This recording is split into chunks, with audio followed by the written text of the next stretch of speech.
ವಿಶ್ವ ಕಂಡಂತ ಶ್ರೇಷ್ಠ ಸಂತ ಸ್ವಾಮಿ ವಿವೇಕಾನಂದರ ಯುವಕರನ್ನ ದೇಶವನ್ನ ಕಟ್ಟುವಂತ ಬಡಿದೆಬ್ಬಿಸುವಂತ ಸ್ಫೂರ್ತಿಯನ್ನ ಕೊಟ್ಟಂತ ಒಬ್ಬ ಸ್ವಾಮಿ ವಿವೇಕಾನಂದರ ಸಂತರ ಒಂದು ದಿನವನ್ನ ಈ ಒಂದು ಯುವ ನಿಧಿ ಕಾರ್ಯಕ್ರಮವನ್ನ ರಾಜ್ಯ ಸರ್ಕಾರ ಕೊಡ್ತಾ ಇರೋದು ಒಂದು ಯುವಕರಿಗೆ ಸಿಕ್ಕಂತ ಒಂದು ಗೌರವ ಅಂತೇಳಿ ಸಂದರ್ಭದಲ್ಲಿ ಅಭಿಮಾನಿ ನಾನು ಹೇಳಲಿಕ್ಕೆ ಇಚ್ಛೆ ಪಡ್ತೇನೆ.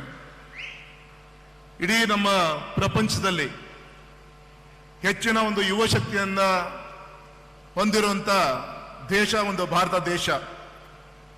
ಯುವ ಶಕ್ತಿಗೆ ಎಲ್ಲ ರೀತಿಯಂತ ಶಕ್ತಿಯನ್ನು ತುಂಬಬೇಕಾಗಿರೋದು ಆ ಒಂದು ಸಂದರ್ಭದ ಸರ್ಕಾರದ ಒಂದು ಕರ್ತವ್ಯ. ಗೌರವಿತ ಮುಖ್ಯಮಂತ್ರಿಗಳ ಒಂದು ನೇತೃತ್ವದಲ್ಲಿ ರಾಜ್ಯ ಸರ್ಕಾರ ನಮ್ಮ ನಿರುದ್ಯೋಗಿ ಯುವಕರಿಗೆ ಆರ್ಥಿಕ ಚೈತನ್ಯವನ್ನ ನೀಡ್ತಾ ಇರೋದು ಒಂದು ಹೆಮ್ಮೆಯ ವಿಚಾರ ಅಂತೇಳಿ ಈ ಸಂದರ್ಭದಲ್ಲಿ ಅಭಿಮಾನಿ ನಾನು ಹೇಳಲಿಕ್ಕೆ ಇಚ್ಛೆ ಪಡ್ತೇನೆ. ಆದರೆ ಒಂದು ಮಾತನ್ನ ಹೇಳ್ತಾರೆ, ನಿರುದ್ಯೋಗಿ ಯುವಕರ ಒಂದು ಕೈಗೆ ಮೀನಿನ ಒಂದು ಬಲೆಯನ್ನ ಕೊಡುವುದರ ಜೊತೆಗೆ ಮೀನನ್ನ ಹಿಡಿಯೋದನ್ನ ಹೇಗೆ ಅಂತೇಳಿ ಹೇಳ್ಕೊಡ್ಬೇಕಾಗಿರೋದು ಕೂಡ ನಮ್ಮೆಲ್ಲರ ಒಂದು ಕರ್ತವ್ಯ. ಆ ದಿಕ್ಕಲ್ಲಿ ಕೇಂದ್ರ ಸರ್ಕಾರ ಮತ್ತೆ ರಾಜ್ಯ ಸರ್ಕಾರ ಕೌಶಲ್ಯ ಅಭಿವೃದ್ಧಿ ಮುಖಾಂತರ, ಸ್ಕಿಲ್ ಡೆವಲಪ್ಮೆಂಟ್ ಮುಖಾಂತರ ಅನೇಕ ಯೋಜನೆಗಳನ್ನ ಯುವ ಶಕ್ತಿಗೆ ಮುಟ್ಟಿಸುವಂತ ಒಂದು ಪ್ರಯತ್ನವನ್ನು ಮಾಡ್ತಾ ಇದ್ದಾರೆ. ಹಾಗಾಗಿ ನಾವೆಲ್ಲರೂ ಕೂಡ ಸಂಬಂಧಪಟ್ಟಂತ ವೆಬ್ಸೈಟ್ಗಳಿಗೆ ಹೋಗಿ ಡೌನ್ಲೋಡ್ ಮಾಡಿಕೊಂಡು ಆ ವಿಚಾರಗಳನ್ನ ನಮ್ಮ ಯುವ ಶಕ್ತಿ ತಿಳ್ಕೊಂಡು ಸದುಪಯೋಗವನ್ನ ಪಡೆದುಕೊಂಡಾಗ ಮಾತ್ರ ಈ ಒಂದು ಕಾರ್ಯಕ್ರಮವನ್ನ ಜಾರಿಗೆ ತಂದಿದ್ದು ಸಾರ್ಥಕ ಆಗತ್ತೆ. ಹಾಗಾಗಿ ಬಂಧುಗಳೇ, ಈ ಸಂದರ್ಭದಲ್ಲಿ ನಮ್ಮ ರಾಜ್ಯ ಸರ್ಕಾರ ಇವತ್ತೇನು ಯುವ ನಿಧಿ ಕಾರ್ಯಕ್ರಮವನ್ನು ಏನು ಕೊಡ್ತಾ ಇದೆ, ಅದೇ ರೀತಿ ವಿಶೇಷವಾಗಿ ಇತ್ತೀಚೆಗೆ ಕೇಂದ್ರ ಸರ್ಕಾರ PM ವಿಶ್ವಕರ್ಮ ಯೋಜನೆ ಅಂತ ಜಾರಿಗೆ ತಂದಿದೆ. ವಿಶೇಷವಾಗಿ 20 ಕಸಬುಗಳನ್ನ ನಮ್ಮ ದೋಣಿ ತಯಾರಿಕರಿಂದ ಹಿಡಿದು, ಶಿಲ್ಪಿಗಳಿಂದ ಹಿಡಿದು, ಅಕ್ಸಾಲಿಗರಿಂದ ಹಿಡಿದು, ಕಮ್ಮಾರರಿಂದ ಹಿಡಿದು ಈ ರೀತಿ ವಿವಿಧ ಕಸಬುಗಳನ್ನ ಮಾಡುವಂತ 20ಗಿಂತ ಹೆಚ್ಚಿನ ಈ ಒಂದು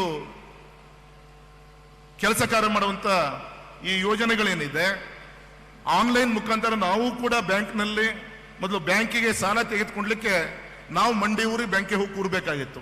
ಆದರೆ ಬ್ಯಾಂಕೇ ನೇರವಾಗಿ ಬಂದಿದೆ. ಇವತ್ತು 1 ಲಕ್ಷ ರೂಪಾಯಿ ಕೇವಲ 5% ಬಡ್ಡಿ ದರದ ಸಾಲ ತೆಗೆದುಕೊಳ್ಳುವಂತ ಒಂದು ಯೋಜನೆ. ಬೇರೆ ಬೇರೆ ಕಡೆ ನಾವು ಮೀಟರ್ ಬಡ್ಡಿ ಅಂತ ಕೇಳಿದೀವಿ, ಕೈಗಡ ಸಾಲ ತಗೊಂಡ್ ಬರ್ತೀವಿ, ಸಾಲ ತೀರಿಸ್ಲಿಕ್ಕೆ ಆಗಲ್ಲ, ಮನೆ ಮಠ ಅಡ ಇಡಬೇಕಾಗತ್ತೆ. ಆದರೆ ಇವತ್ತು ಅತ್ಯಂತ ಕಮ್ಮಿ ಬಡ್ಡಿ ದರದಲ್ಲಿ ನಿಮ್ಮ ಸ್ವಾಭಿಮಾನದ ಬದುಕಿಗೋಸ್ಕರ ಈ ಒಂದು ಯೋಜನೆ ಸಾಕಷ್ಟು ನಿಮಗೆ ಅನುಕೂಲ ಆಗುತ್ತೆ. ಹಾಗಾಗಿ ಈ ದಿಕ್ಕಲ್ಲೂ ಕೂಡ ಇನ್ನೂ ಒಂದು 15 ದಿನ ಸಮಯ ಇದೆ.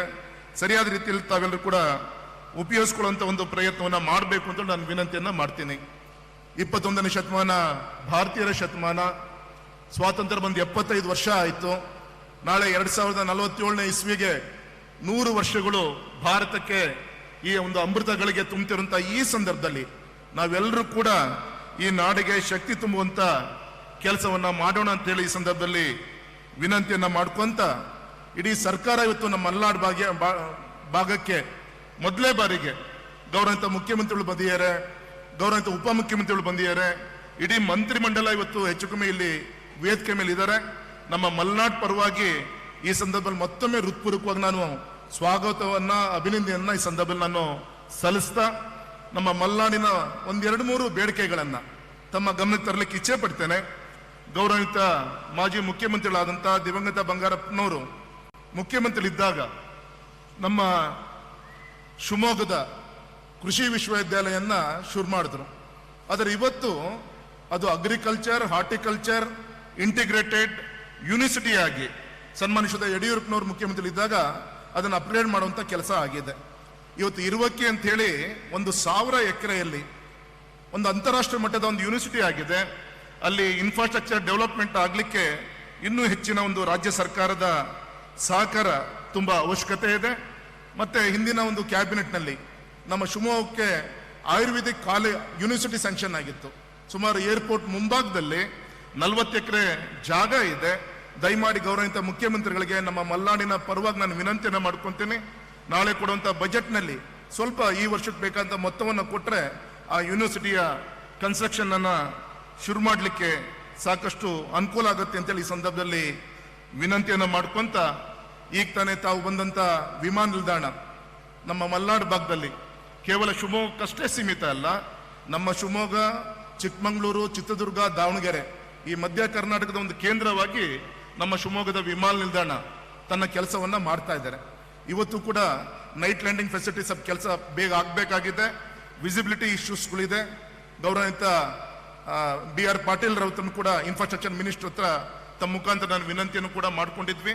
ಆದಷ್ಟು ಬೇಗ ಕೆಲಸವನ್ನ ಮುಗಿಸಿದ್ರೆ ಬರುವಂತ ದಿನದಲ್ಲಿ ವಿಮಾನ ಯಾತ್ರಿಕರಿಗೆ ಸರಿಯಾದ ಸಮಯದಲ್ಲಿ ವಿಮಾನಗಳ ಒಂದು ಹಾರಾಟವನ್ನು ಕೂಡ ಮಾಡಲಿಕ್ಕೆ ಸಾಕಾರ ಆಗುತ್ತೆ ಅಂತೇಳಿ ಈ ಸಂದರ್ಭದಲ್ಲಿ ವಿನಂತಿಯನ್ನ ಮಾಡ್ಕೊಂತ, ವಿಶೇಷವಾಗಿ ನಮ್ಮ ಉಸ್ತುವಾರಿ ಸಚಿವರು ಪ್ರಾಸ್ತಾವಿಕ ಮಾತಾಡ್ಬೇಕಾದ್ರೆ ಹೇಳಿದ್ರು, ನಮ್ಮ ಶಿವಮೊಗ್ಗ ನಿಂತಿರದೆ ರೈತರ ಒಂದು ಬೆವರಿನ ಹನಿಯಿಂದ ಬಗರುಕುಂ ವಿಚಾರದಲ್ಲಿರ್ಬೋದು, ಶರಾವತಿ ಮುಳುಗಡೆ ಪ್ರದೇಶ ಇರ್ಬೋದು, ಅರಣ್ಯ ಹಕ್ಕು ಇರ್ಬೋದು, ಆ ಸಂದರ್ಭದಲ್ಲಿ ಆ ಸರ್ಕಾರಗಳು ತಮ್ಮದೇ ಆದಂಥ ಒಂದು ಪ್ರಯತ್ನಗಳನ್ನು ಮಾಡಿ ನ್ಯಾಯವನ್ನು ಒದಗಿಸುವಂತ ದಿಕ್ಕಿನಲ್ಲಿ ಪ್ರಯತ್ನವನ್ನು ಮಾಡಿದೆ.